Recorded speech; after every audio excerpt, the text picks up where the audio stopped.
Alors, deuxième vidéo sur la méthode de l'ajustement linéaire, qui a pour objectif un petit peu de vous montrer plutôt dans quel cas la méthode de l'ajustement linéaire ne peut pas vraiment être utilisée.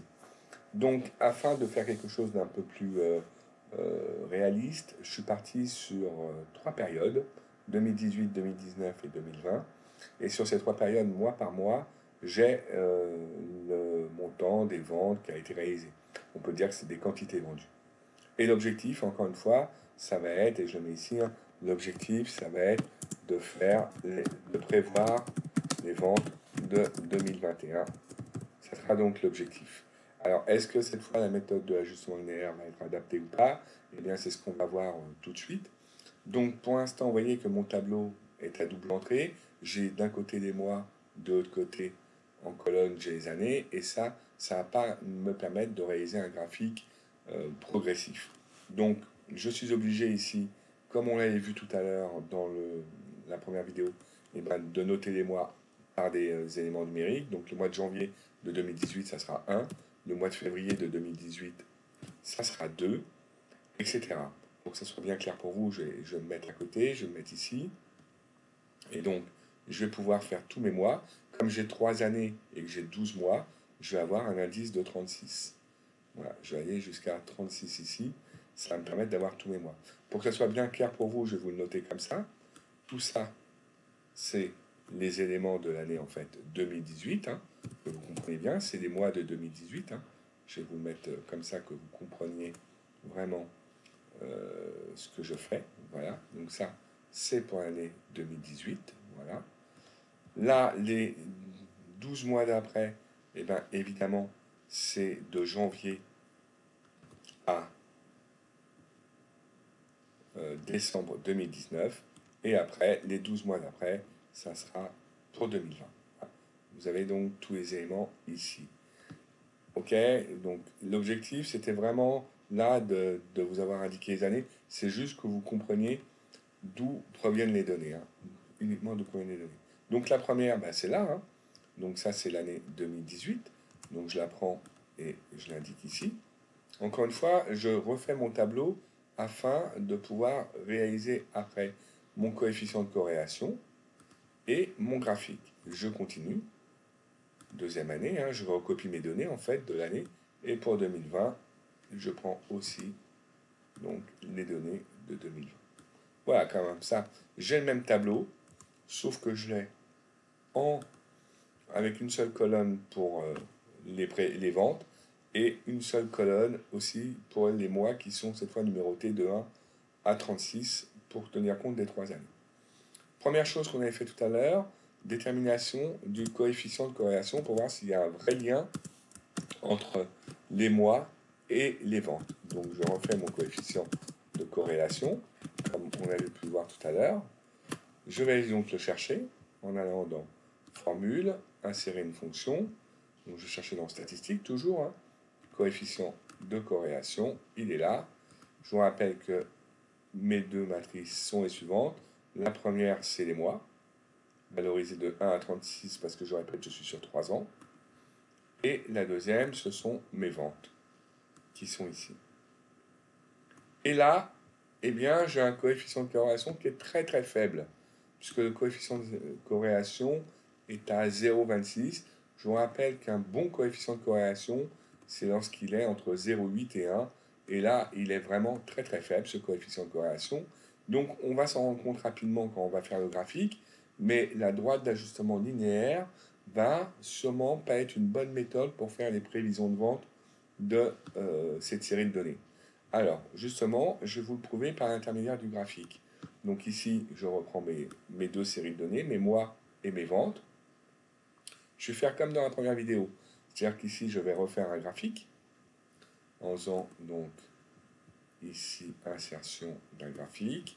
Toujours le même, hein, série de données, celui-là. Voilà. Vous avez vu un peu comment il est fait mon graphique là, hein. On se rend compte que la droite va avoir du mal à se placer dans les points parce que eh bien, mes points sont très très dispersés les uns par rapport aux autres. C'est tout simple. Hein. J'ai sûrement dans cette société une activité saisonnière, hein, qui fait que vous avez vu, ça monte à un moment, ça redescend, ça remonte sûrement l'année d'après, ça redescend et ça remonte et ça redescend. Donc ça veut dire que l'activité de cette société est très saisonnière. Et donc, quand l'activité est saisonnière, on va se rendre compte que la méthode d'ajustement linéaire, elle n'est vraiment pas adaptée. Conclusion ici, par rapport à ça, eh bien, je vais quand même poursuivre et je vais, comme tout à l'heure, dans la première vidéo, redéterminer la courbe de tendance linéaire et je vais même afficher l'équation du graphique. Voilà. Voilà. Et je suis là. Et vous voyez que, bon, hop, l'équation, je vais vous la mettre là et en plus grand parce qu'on va en avoir besoin. Vous voyez que là, eh bien, on laisse tomber l'équation parce que c'est pas ça qui nous intéresse pour l'instant. Mais vous voyez que la droite, eh ben, elle est là et que les points sont très dispersés par rapport à la droite. Et nous, nos futurs points que l'on va trouver si on utilise cette méthode-là, eh bien, ils vont être sur la droite. Donc, ils vont être très très loin des variations saisonnières que l'on peut avoir ici. Donc, on va se rendre compte tout de suite que cette méthode, elle est vraiment, vraiment pas adaptée. D'abord, regardez, on va faire nos prévisions de vente de 2021. Donc, 2021, je fais les prévisions de vente. Donc, je vais prendre 2021. Je vous rappelle que donc là-bas, janvier, ça fait le mois 37. Février, ça fait le mois 38, etc. On est là.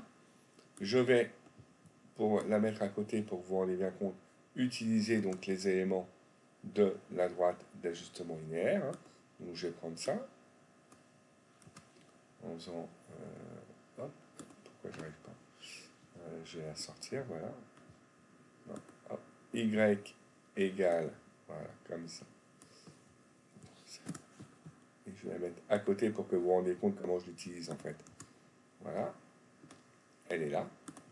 Et donc, ici, eh bien, je fais 37, donc la valeur qui est ici, multiplié par 24,489 plus le côté fixe, 1703,60. Ça me donne 2609. Et je poursuis sur les années d'après, parce que là, c'est automatisé. Ça ne sert à rien de garder des décimales, donc je vais mettre tout ça en format numérique. Voilà, sans décimales. Et donc, maintenant, vous allez voir que mon graphique, eh bien, mes nouveaux points de 2021, qui pour l'instant n'apparaissent pas, je vais les faire apparaître et je vais en fait refaire le même graphique, mais en tenant compte de l'année 2021. Et vous allez voir que cette dispersion et surtout cette variation saisonnière, eh bien, va complètement s'atténuer et s'annuler pour 2021. Donc je reprends ici l'ensemble de mes mois, mais je prends aussi en compte 2021. Je fais donc une insertion du même graphique, avec donc une année de plus seulement, et regardez ce que ça donne. Je vais le mettre à côté, comme ça. Et regardez un peu ces prévisions.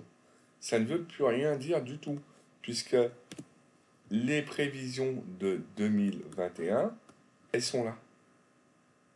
Elles ne représentent pas du tout la réalité économique de cette société qui a des variations saisonnières.